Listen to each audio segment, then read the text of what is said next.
Are you team Plastisol or team water-based? Do you wake up every morning, take a run, and then just hop in an ice bath? Have you ever felt burnt out from running a screen printing shop? Yes. And have you ever went to a screen printing event that had a happy hour and then Ubered to a second happy hour at the same screen printing event? I haven't. You need to do it. If so, though, this is the podcast for you. Welcome. Can we redo it? Yeah. Who's the welcome? I don't know anymore. I feel like I've been on vacation too long. Welcome to Last Call for Plastisol. Cheers.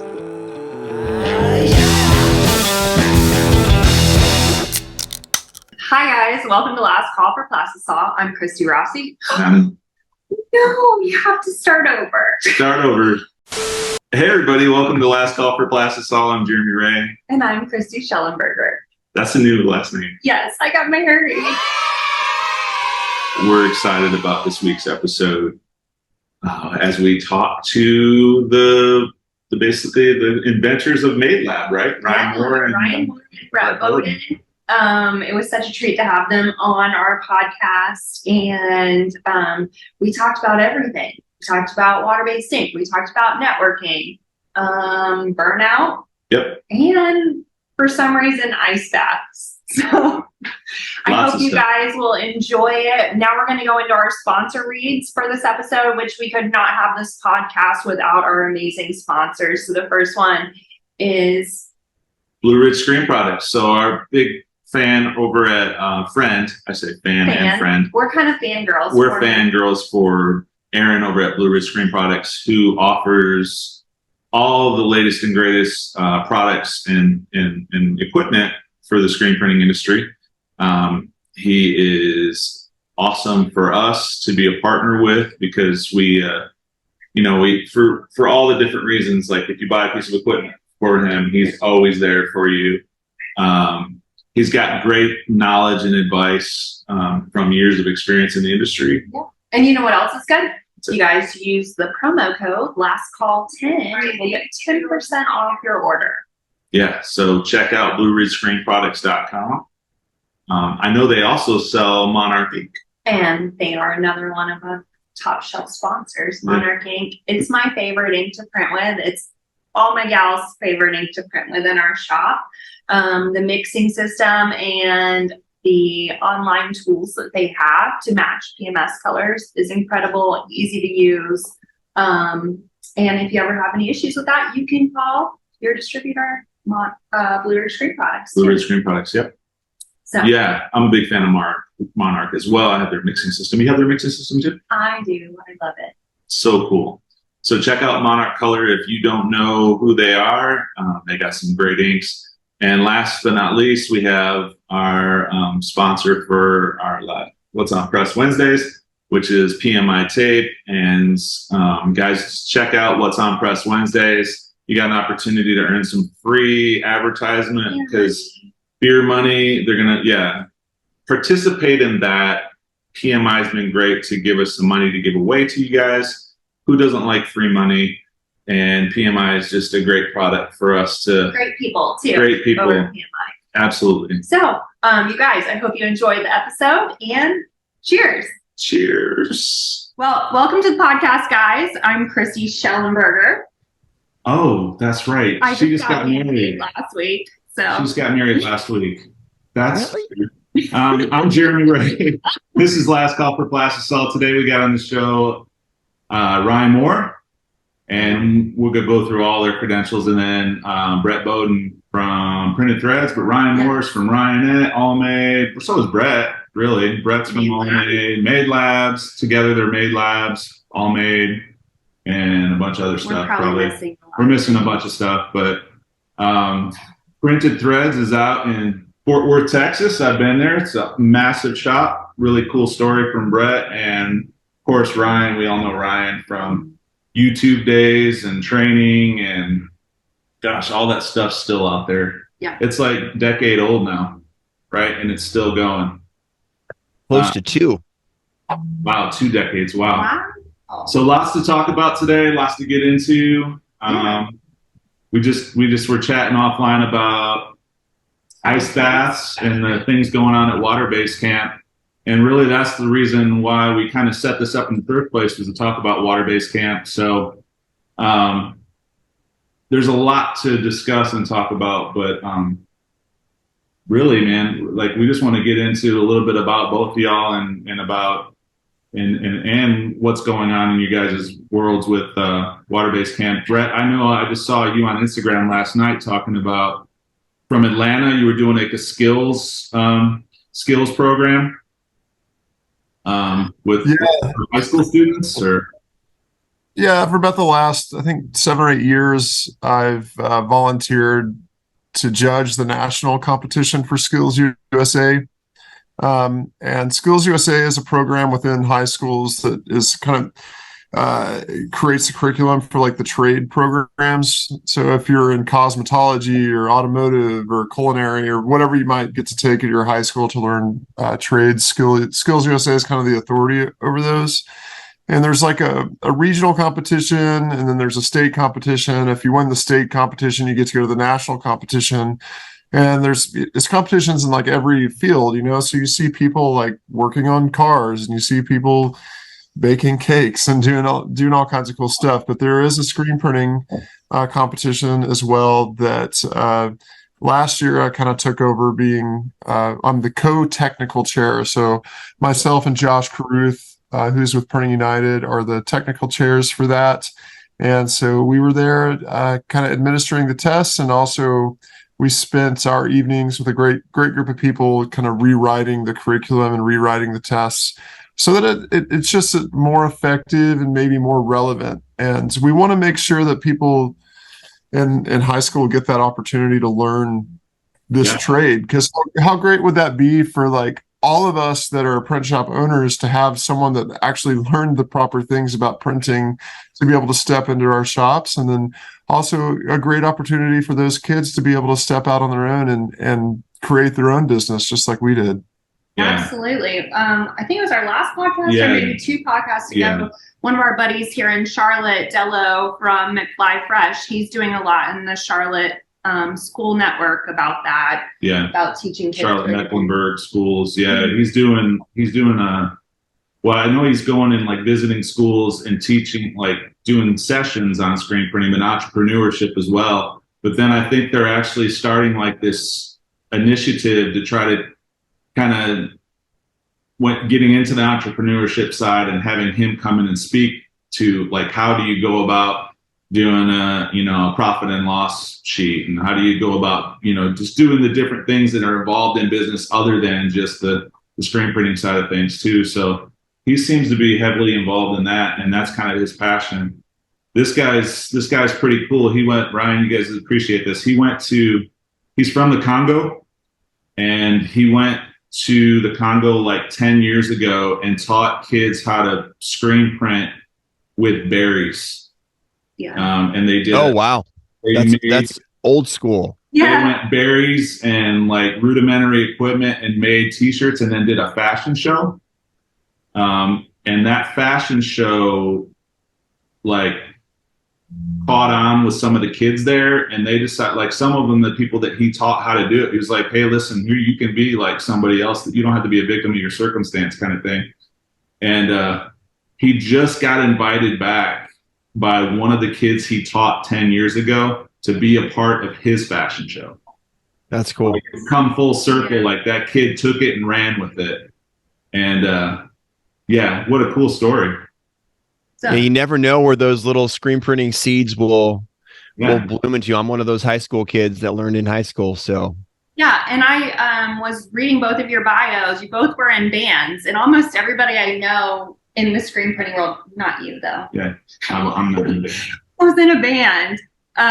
Why do you think people in bands get into screen printing and take this on as their eventual career? Anybody? I think it's like, it's all connected. It's like when you're a band, you sell merchandise to make a living, and so when you leave, I know a lot of people in bands that left bands and now they're they're a bus driver, or they're for bands, or they're a tour manager, or they're a manager. Everybody kind of stays attached to the world that they came from in some way, and so it just kind of makes sense. I know a lot about slinging t-shirts on the road to make sure that we have enough money to eat, and so that's relevant to the people that purchase shirts from us, because I can be in their shoes, I can feel their pain, and I can understand how important the product is. Yeah, so you just catch like a love for actually doing it out of the garage or whatever, and you kind of decided you just want to kind of take that on instead of following the music career, or what was like that pivotal point? It is much easier to make money printing t-shirts than it is making money I hear you. playing music. Yeah. Yeah, and it's just kind of the music's hard. It's really hard, and it's like I'm really glad that was a part of my life, because I think it indirectly taught me so many lessons about responsibility, that we were just out there being punk kids and having fun and all that stuff. But when you look back on it and you realize, oh man, like we were budgeting like crazy, making sure we had enough money to get to the next town, and like being there at a certain time, and it's all super relevant to everything you do for the rest of your life. Like being in a 15-passenger van with 4 other people is hard. Yeah. It is, and you live with those people in a confined space for months, and so it's like it teaches you conflict resolution. Like you guys, like if you're involved, if you've been to Made or been around Printed Threads or followed us for any amount of time, like Seth. And Seth has been one of my closest friends since we were like 15, and I'm 41 now. So like that's a long time. And in fact, I think I realized recently, like I think I've seen him more than anyone in my life, because like That's crazy. he was 15 years old. We went to high school together. We toured in a rock band together. He's worked for me for 12 years now, so you think about that. It's like, I've seen you almost every day for like 25 years. That's crazy. But Is like, that one of the guys in your video, like he does like some of the sales stuff or the video stuff? Is that the guy? He does a lot of like, he's in several of the videos, and he does all the content creation for Made Lab. But it's like, if you can't you got to learn conflict resolution if you're going to be with someone that much. It's just like, it's like a marriage almost. So it's like, Yeah.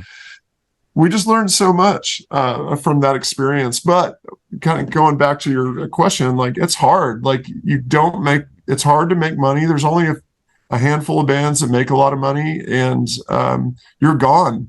Like being gone every night for 3 months sucks. So if you want to start a family and do those things, you either have to be one of the bands that makes it and gets really big and like can tour 2 weeks at a time, or only on the weekends, or you got to move on. So yeah, quick music story. Last week I went to a PNC music festival, or music. I have season tickets to PNC Music Pavilion, but basically there's just concerts that come all the time, right? This weekend's Weezer, so I get to go see Weezer, right? Get lawn seats. But last week was nice. Dirk Bentley, and he showed up with a band called the Red Clay Strays, and nobody's ever heard of them, right? And it was their debut kind of thing. Like, hey, come join us for 2 dates. That was it. So he gave him a shot to do 2 dates, and this dude gets up there, and he looks like Elvis. He sings like folky, classic country, like Elvis kind of folk country. Sounds like a cross between Johnny Cash and Chris Stapleton. And he just, like, the moment he opened his mouth, everybody was like, oh crap, like this guy's really good. And literally, like, his Instagram, that whole Red Clay Strays page and all that just like went off the charts from everybody's videos, just like viral. So I mean, that dude, like, yeah, I think we'll be hearing from him, man. But he showed up in a church van, like you were saying. They said, they kind of showed it. The Dirks was kind of going, this guy's out there fixing his air conditioning in his church van. It was like literally a short bus church van, and it's him and 5 dudes just bringing their stuff to, Charlotte to play the show. It's pretty cool.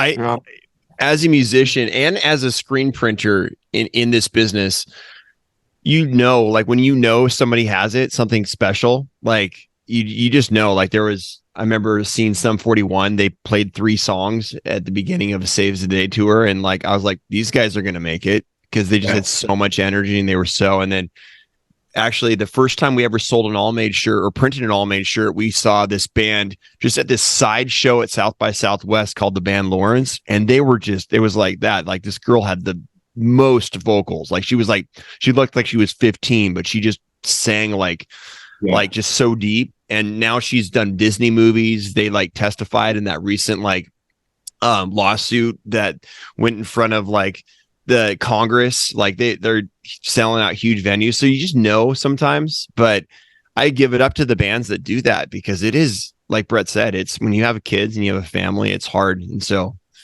and I remember the year that Ryan had grossed more than Green Day. And so I was like, if we could sell more than screen printing supplies than Green Day sells in music, I think we're doing pretty good. Yeah. Pretty good. That's a good marker for sure. Yeah, wow. So I just started going to events last year in the screen printing industry, and I love them. And now I try to go to as many as I can. And you guys are having an event coming up in July, right? Yeah. Water-based camp week. Yeah. Why should people come to water-based camp? Ryan. I think the first maybe reason is to learn about water-based ink. Possibly. The second reason is just to come hang out with your peers and learn a lot from each other. But we have a lot of great people.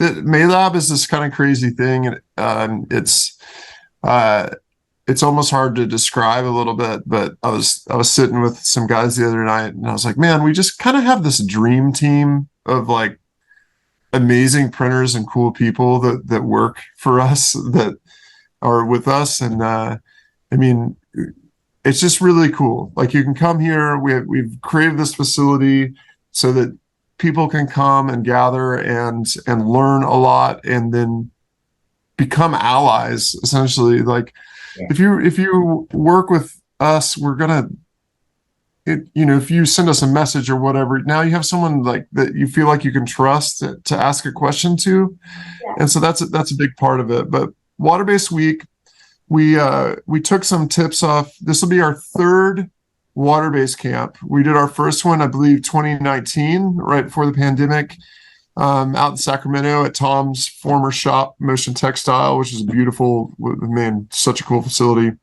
And obviously, we took a couple years off because of the whole pandemic thing. But last year, we had a really great time.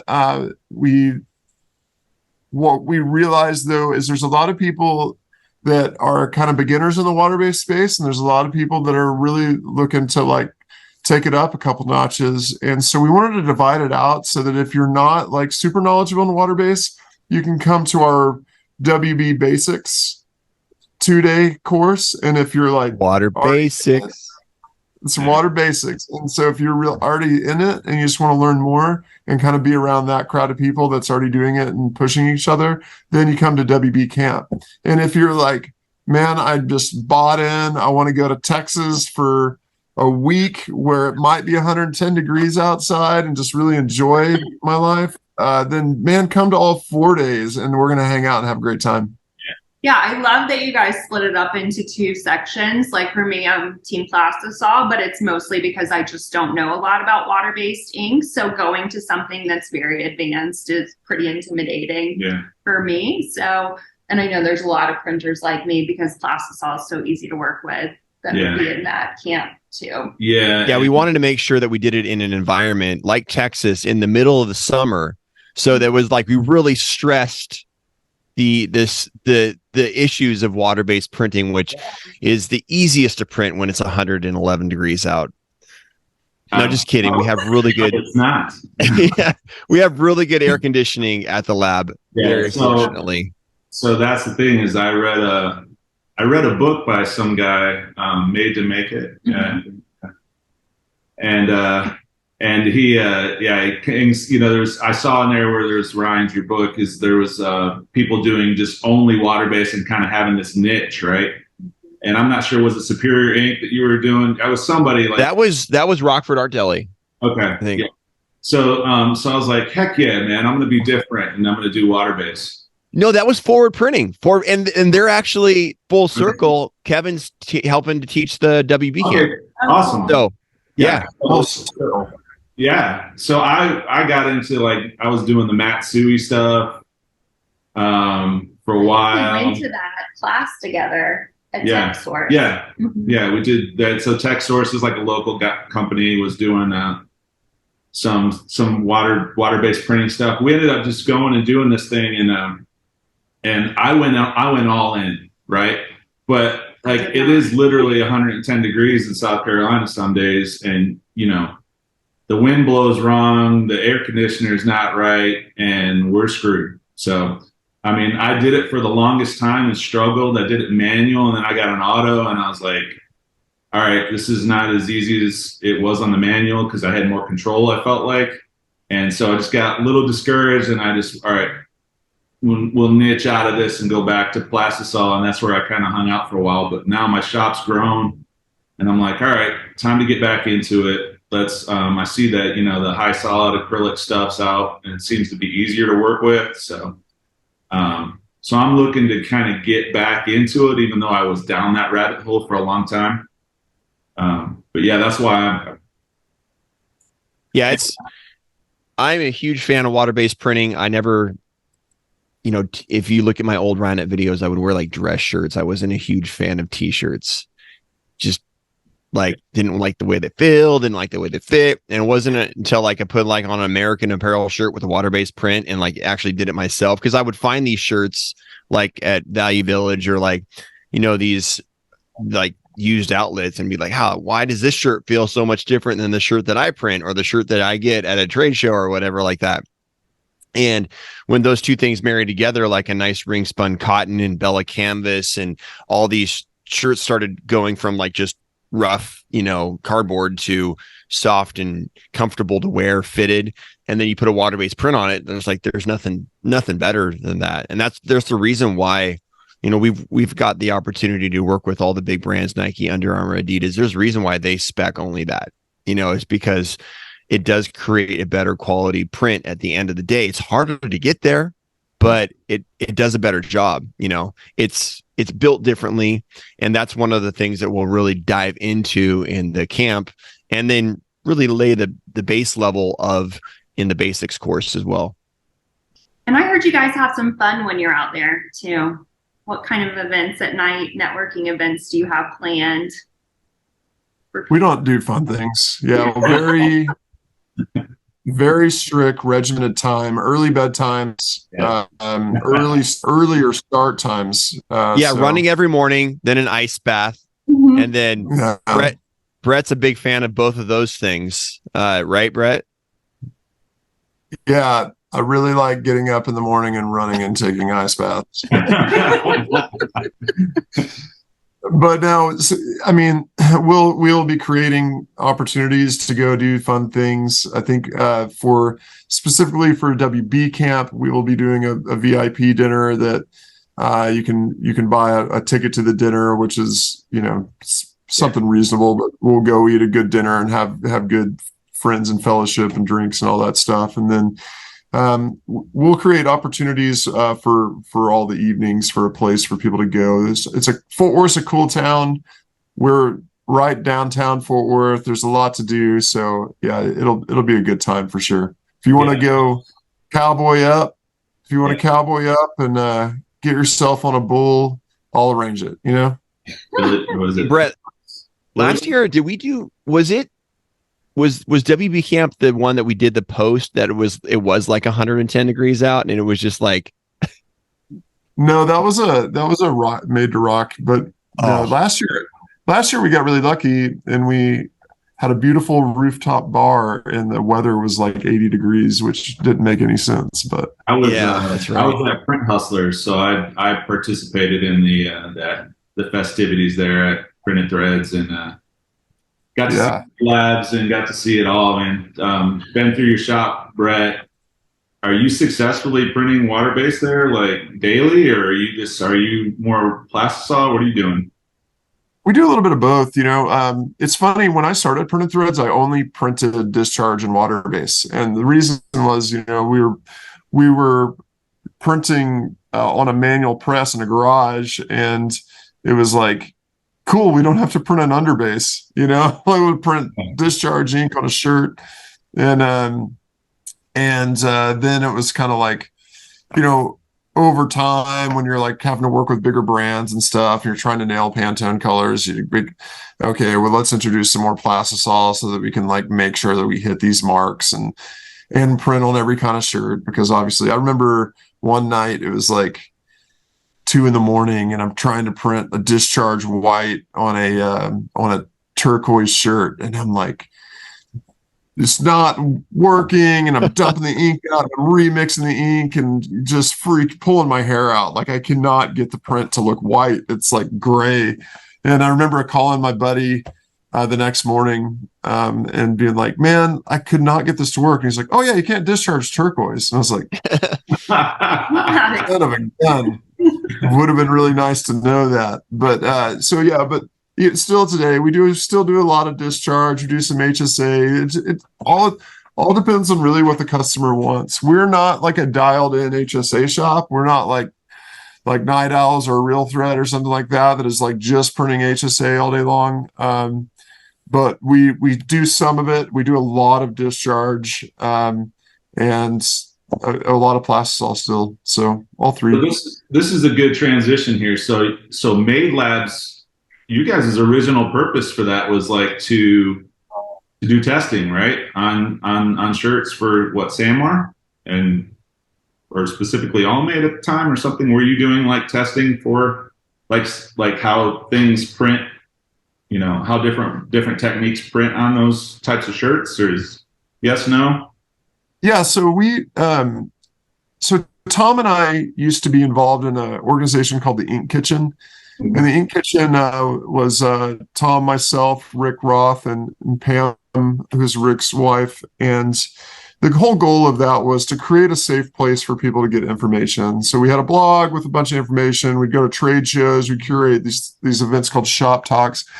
And then we'd always throw a party with a charity event, a party benefiting a charity at big events and stuff. And so along that path, we developed a lot of close relationships with some big brands like Sanmar, and Sanmar had approached us a couple of times, had approached myself and Tom, saying, man, it'd be really great just to have a place where we can send our products to test them and know that we're getting accurate information versus just sending, like what they were doing was they'd send fabrics to like one of the big ink brands, and they'd send fabrics to one of the, you know, big DTG brands or something like that. And those companies would be like, yeah, it works. Or, you know, just some like vague, not totally well documented answer.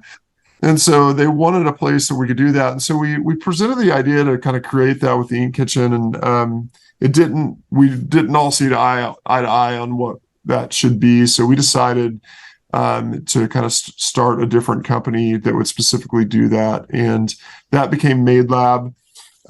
Made stands for Modern Apparel Development and Education. And so Tom and I set out on this path to find a building. And then it was actually in the middle of the pandemic. Tom was working for Bella Canvas after he sold his print shop, kind of in the interim of what do I do next. And so he was the decoration specialist for Bella Canvas.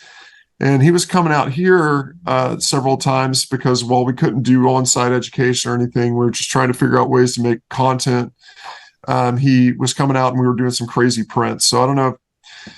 I'd like to dig up some of these videos because they're pretty cool. And hopefully they didn't just die and disappear with the pandemic. But we created some amazing lenticular prints. We created some crazy UV prints that like blacklight prints where the print's all white, but under black light, it's like multiple colors and just cool, really amazing stuff. And we're creating these videos, but like we were running production at Printed Threads. And so it was like, yeah, we can shoot the video. We're gonna have to do it at like midnight, that type of thing. And like, I think it was like 2 a.m. one night. Tom and I were like, man, it'd be really cool to be able to do this in the daytime. So we really set off on this path of like, let's create this place. And then, so we called Sanmar and said, hey, like, we're going to create the place. And they said, all right, like, you say when, and we'll start sending you fabrics to test. And so that started that. We called right around that time, Brian Lassard, who's been a good friend of ours for years, called both Tom and I individually saying, hey, I'm like, he was working for Rutland. Essentially, Rutland shut down their facility in North Carolina, moved everything to Kennesaw, Georgia. Brian was like, I don't want to move to Georgia. My family is in, North Carolina. And so I'm looking for something different. And Tom and I called each other and was like, I just talked to Brian Lassard. And Tom's like, I talked to Brian Lassard too. And I was like, man, if there was a time to do this project, because Brian Lassard was head of R&D for Rutland. So it's like, we're talking about someone that has like more ink knowledge than all of us combined, and so we brought him on. He heads up all the testing. And then it was like, man, there's got to be a hub for the best education in our industry. And if we can pull all these guys together that are so knowledgeable. So I called Ryan and was like, dude, it's funny. We were trying to decide what presses to put in the lab, and we had called MHM and had a long conversation with MHM. They decided they would be down to put presses in the lab. Then we called Rock and had a long conversation with Rock, and Rock was like, oh my gosh, this is amazing. We could put presses in the lab, and we could do this and this, and we could start that. They were so like, it was more of like, oh, this will be a real partnership. Like, and so we decided to go with Rock presses. And then I called Ryan. I was like, man, like, you're kind of the leader of education for the industry. Like, will you do this with us? And Ryan was like, yeah, I'm in. So next thing you know, Ryan's flying to Texas every other week or whatever. Yeah, but that was a kind of a long story about it. I mean, you're living out in Washington and you're flying to Texas. How often do you do it? Say a couple times a month, typically. But we don't just do courses. We don't do events in Texas. Rock has facilities in Chicago and Florida, so we've done events there as well. And so and then we'll do print hustlers or those types of activations throughout the U.S. And so traveling to multiple different places, living on Alaska Airlines. So I love Alaska Airlines. Yeah, just going to the print hustlers and getting to partake in that whole program at Printed Threads. It was awesome that you guys Brett was obvious you putting it on because they were at your place, but then, but just even to the Cowboy Studios connection was so cool. I mean, that was the coolest kind of venue, but to like Ryan to be up there, like, running the show too. It was just really neat, like, to see some of the major faces in the industry kind of participating with a different company altogether. It was almost like you guys were like the marketing team that was like helping them put it on or whatever. So even all the registrations went through Made Labs, I think, right? For essentially, a couple of years ago, Bruce, we've all been friends with Bruce for a long time. He's a great guy. One of the nicest people you'll ever meet. He had seen some of the stuff that we had done. Tom and I created an event called ThreadX several years ago, while we were still involved with, at the time it was SGIA. It's now called Printing United Alliance, but SGIA or Printing United Alliance basically has these committees. They have an apparel decoration committee, and they have a printed electronics committee. They have committees for every part of printing that basically come together and say, this is what we want to do for the apparel industry. And then SGI or Printing United would kind of sponsor that idea and like help make it come to life. And then Tom and I were also on the board of directors of that. And so we had created this event called ThreadX, which was kind of like a Print Hustlers, but a little bit higher level.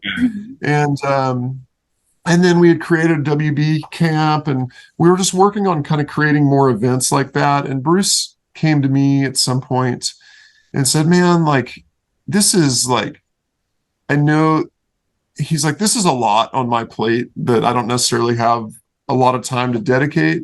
And I know that you guys do this kind of thing. Like, can we do this together?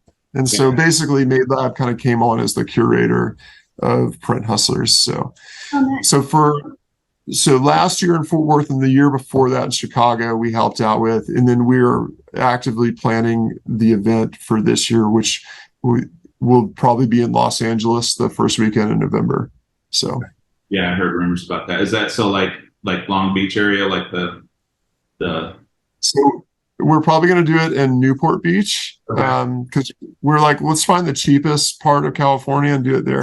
But actually, man, it's really, I think if everything pans out, like it'll actually be really probably more affordable than the Fort Worth one. And we'll figure it out. It'll be really cool. But yeah, the Fort Worth one was special. It's always special to do something in your hometown.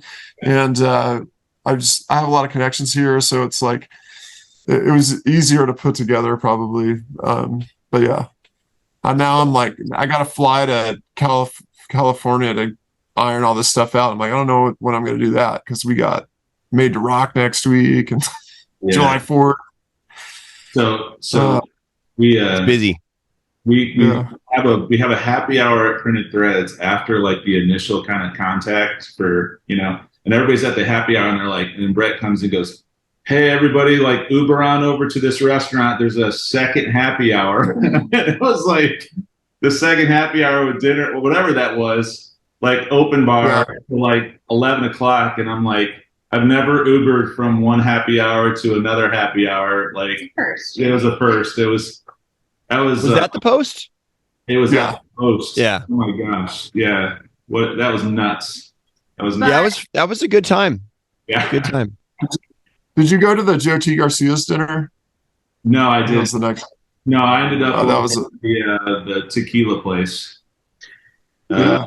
The one girl had the tequila taco thing or something going on. Oh yeah. Ryan, you were over there at that one. I don't know if you. Yeah. Anyways, I didn't make it to the VIP one. I'm surprised half the people made it to the next morning's like opening of the actual Print Hustlers, because I mean some of those guys were going really hard that night. Well, let's talk about this for a second. Let's talk about people that plan events in our industry. I was at an industry event last week, and the session started at 8 a.m. And I was like, what are we doing here? Like, I don't all day. I don't show up at work at 8 a.m. Like, and it was crazy. But yeah, you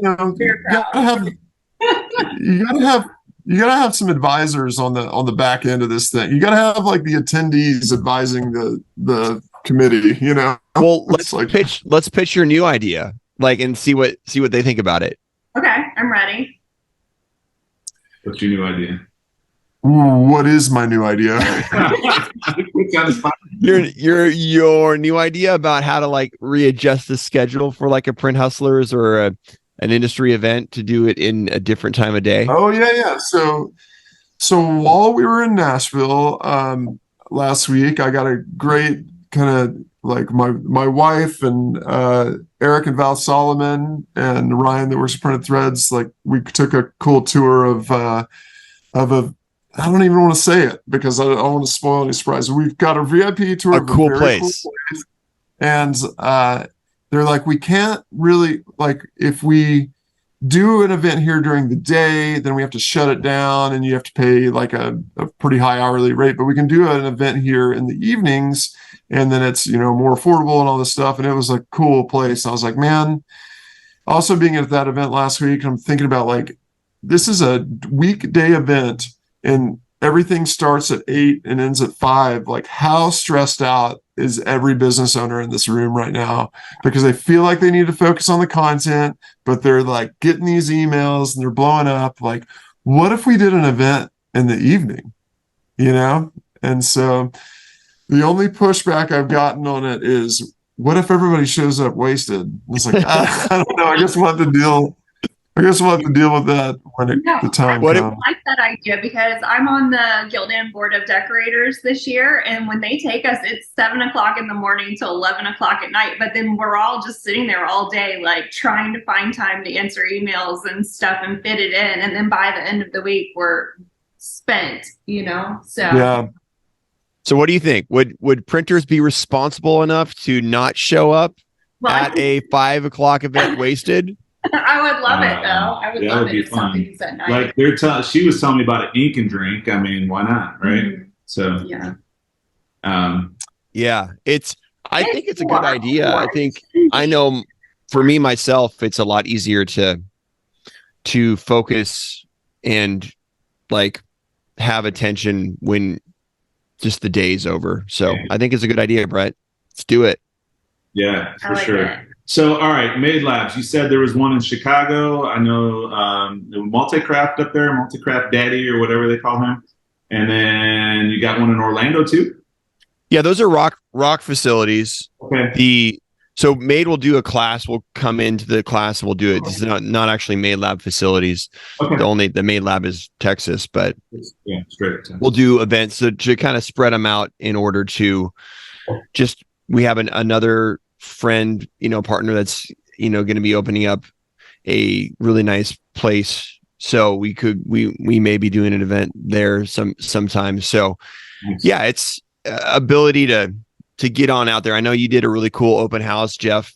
One of my buddies from Stampinator was down there. So stuff like that, Yeah, that was an adventure. Jeff, this is how cool Jeff is. So he shows up and we stick a Stampinator on the Anatol and nobody had ever did it. So he's like, let's just see how it goes, right? And so literally 4 hours before we started, they're like troubleshooting it. My son and him are troubleshooting it. And they got it dialed in. It's because this is different than a rock. The rock, you're putting it down onto the actual pallet. This one, the press is coming up to it, right? And so it was just a different kind of hit. He realized that he had too tight of springs in there and stuff. So he's like, I had so many ideas, but let's just get through this day and figure this out. Well, so he's like, I really want to give away a Stampinator to the crowd, but I want it to be hyped up. I want to be a lot of people there. Well, we had probably 96 people in my little small shop. And there's like 30 shops from all around the country there. Had a shop from Texas. Actually had a shop from right down the street from Printed Threads. So Who's that? it's Creative Concepts, Mandy and Bud. They have a ranch right outside of Fort Worth. Creative. Bought another auto too. Yeah, Creative Concepts. Yeah, I thought they just bought a rock actually. They brought it first. Oh, did they buy workers? Okay. So Oh, cool. yeah, but anyways, they showed up. I had met them at Print Hustlers, like literally. So the networking side of things, like you said, Brett, earlier, is huge. Like, I just show up and I'm like, I don't know anybody here. Me and my wife and my kid were there. We all run the shop together and just meet these random people and become friends with them so much so that they're coming to my shop. I'm going to hang out with them and go back to Printed Threads for, or Made Lab for the water-based camp. So like we just made these kind of industry friends that now have become personal friends. It's awesome. Yeah. It sounds hokey, but I think like the number one benefit of all these events, if you're really putting yourself out there, is the networking and people to lean on in the industry that are knowledgeable. Yeah, it's super important. It's funny.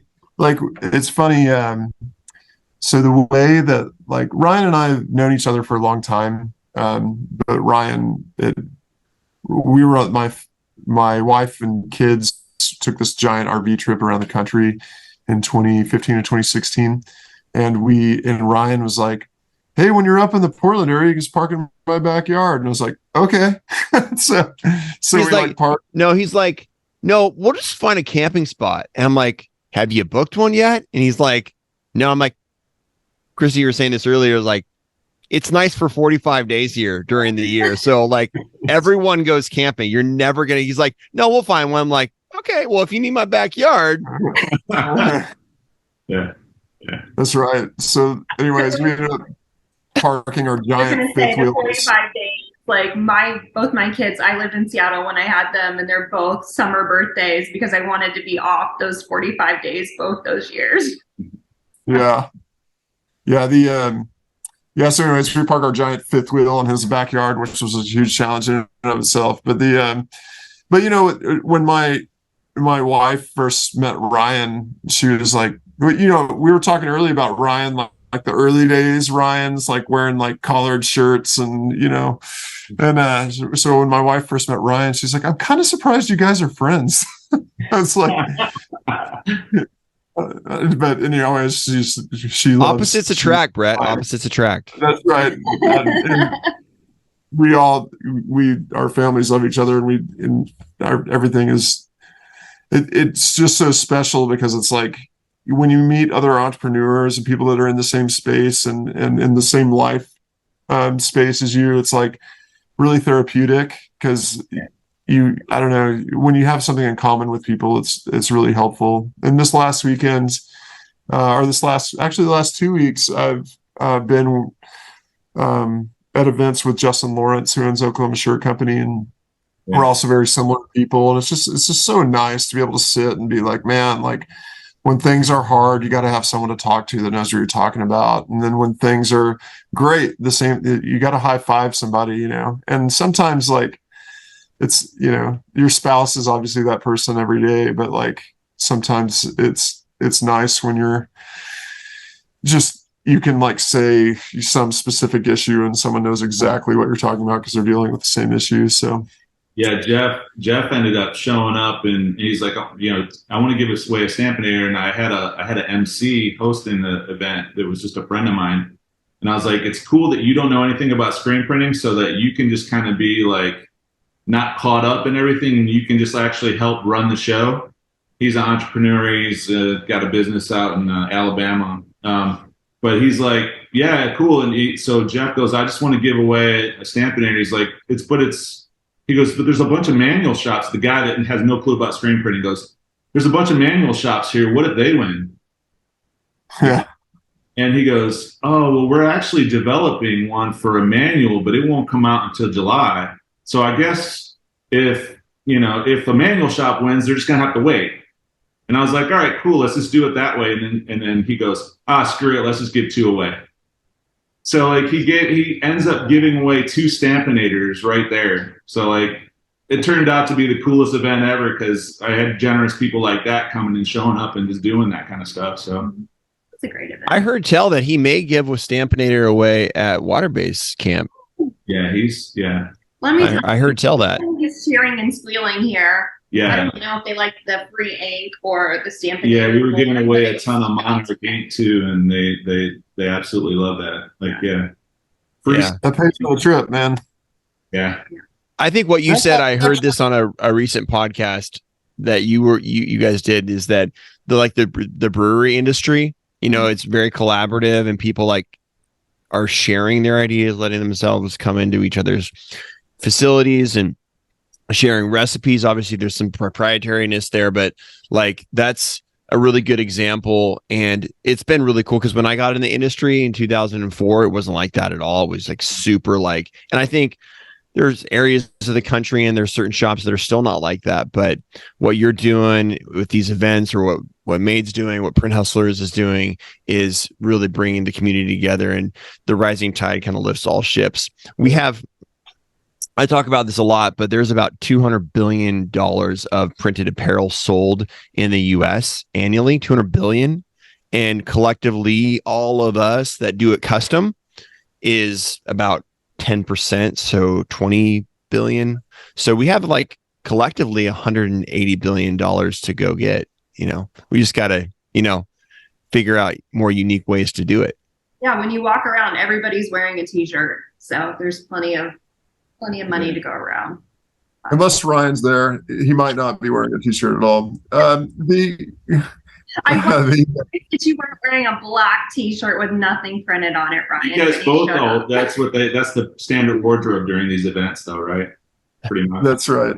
Exactly. Yeah, I very rarely have a shirt with a print on it, oddly enough, but they're pretty much my wife, when she's like stacking all my shirts after the laundry or whatever. She's like, guess whose pile this is, you know? It's funny. My kids have like 100% followed suit, and we all wear the same size. So they're just like, we're all wearing all made small shirts like all day. Yeah. Like all made mediums. There's no longer the medium, but we resized. Like we went with more of at the beginning, we went with a very fashion fit size, kind of more like a Bella canvas, maybe even a little smaller. And we resized to more of it's almost like a Gildan size, but with a fashion cut. So it's definitely it's got a nice fit. So my smalls now are we're actually actually slightly bigger than the previous mediums. So I'm happy. Brett, I feel like you keep on getting cut off, man. Oh no. Okay. Well, Nothing to say about that. I did a deep dive into both of you guys yesterday on YouTube. I love a good YouTube day. Yeah. But I'm really interested. A lot of the people that reach out to me for some reason want to talk about how they can not be burnt out as screen printers and shop owners. And Brett, I know you took this big RV trip, which I'm totally jealous of.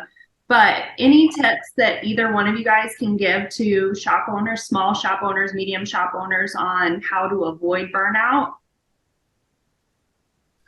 Yeah. So I think there's a couple things. One of them is the connectiveness.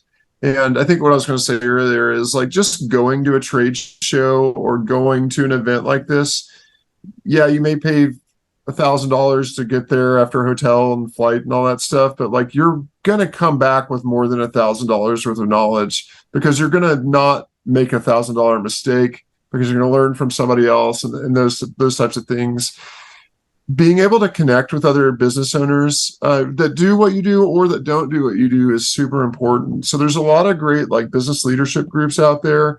Ryan and I are both members of what's called Vistage, and then there's several other types. So if you look up a kind of business leadership group or peer groups, you'll find one in your area. Those are super important, but it's like a therapy almost. You learn a lot, but you also get to kind of go lament, I'm dealing with this really hard issue, and there's someone there that understands what you're talking about. So that helps a lot.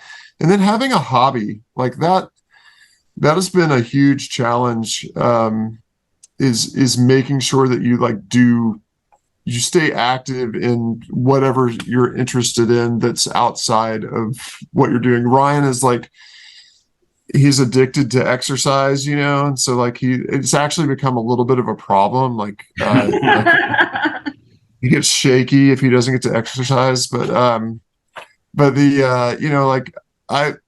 love sailing. I have a boat, and that peacefulness it really helps relax me and kind of bring me back to zero. And then I think that you have to kind of have if you don't have a great vision for why your business exists, that can lead to burnout. Why are we doing this? We're just beating our heads into the wall every day and just working our butts off. But you got to be working for something, and that's going to change throughout your career. For me, it looks very, very different than it did 10 years ago. But knowing what we do and what we need, I had a meeting with our team a couple of weeks ago. It was man, you guys, when you lay your head down at night, you should feel so proud of yourselves, because the things that you create do so much for people. And when we're out in public and you see that shirt of someone's favorite band that you printed, or brewery or whatever, it's just man, you're making a really positive impact on people every day, and just making sure that you're thinking that way, so that what is what the outcome of your work is. Because if there's no positive outcome, you're going to be in a hard spot, and it's not going to feel worth it.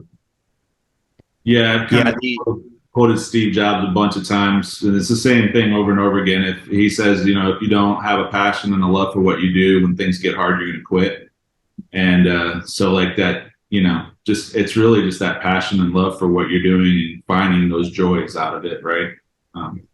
Yeah. Do kids count as hobbies, Brett? Do you?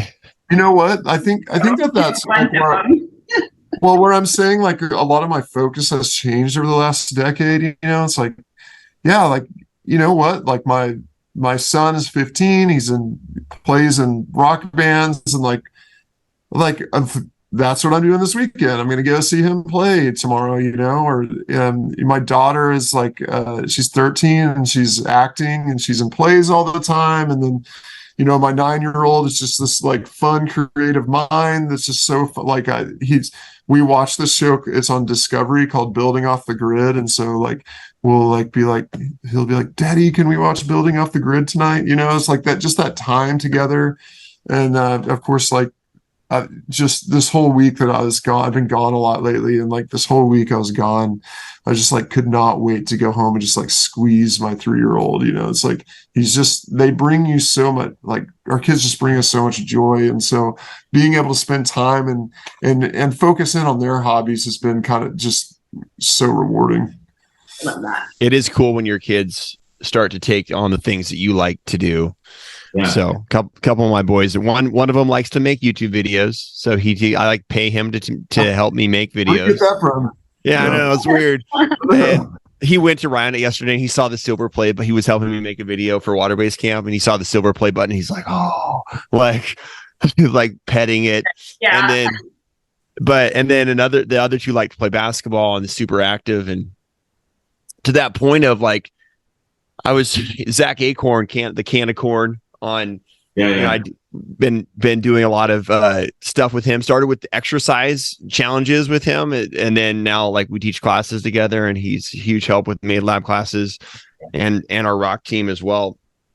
That guy does a lot. So, but he actually is a really good basketball player. He played college ball, and so we played at the last Learn to Rock class. We played one morning. He's like, you're never gonna beat me. I almost beat him. And one of the things he said is that he's like, dude, you're focusing too hard on this. Like, cause I'm like all serious and like, and he's like, the best advice I ever got in basketball is the moment you stop having fun is the moment you start sucking, And so I think that's so true in business too, is that like, if you're doing something that sucks, you got to figure out like, yeah, sometimes you're going to do something that sucks, but you got to figure out how to either make it fun, make it like, inspiring or rewarding, or not stop doing that thing because life's too short to do stuff that sucks, Yeah. I think that's a pretty common thread within the screen printing industry too. Like I love hearing you guys talk about your kids and stuff because everyone I know that I've met in the industry, like Matt Richardson loves his kids, the guys at Golden Press, they love their kids. They gush over them all the time. Like I think it's a good industry for people that are really striving to have that work-life balance. So it's cool to see. Yeah, my kids also right now. So. Nice. That is also cool that you work together. That's awesome. Yeah, my wife's up front running the business side of the shop, and my other kids out back printing. So I got three family members here. Yeah, that's wild. Yeah. I'll say like even starting a new business is really hard, and I kind of like I didn't realize how hard starting Made Lab was until like the beginning of this year. I like looked back and like, man, we worked so hard. And like it's even in that, I mean, Ryan and Tom and I have had these conversations of like, we got to make sure that we're like directing our focus so that we don't burn out because none of us make any money, so it's like this is a passion project at this point. So we're having to really focus on what the positive outcomes are, You guys are doing things that you probably never thought you'd be doing though, right? Like, I mean, you're literally doing rock star stuff as a screen printer, traveling, being a part of like events, putting them on, doing things, like hosting, doing that.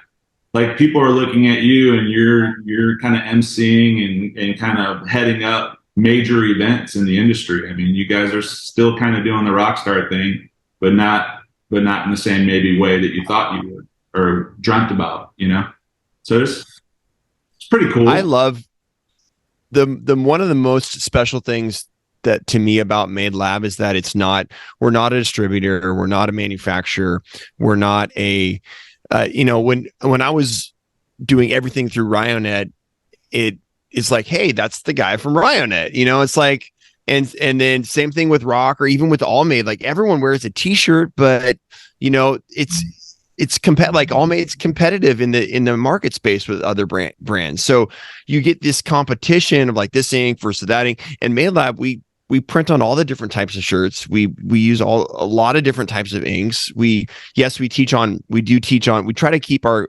equipment specific, but we have a ton of people that come to our education events and classes that have M&R presses or Workhorse presses or Anatol presses.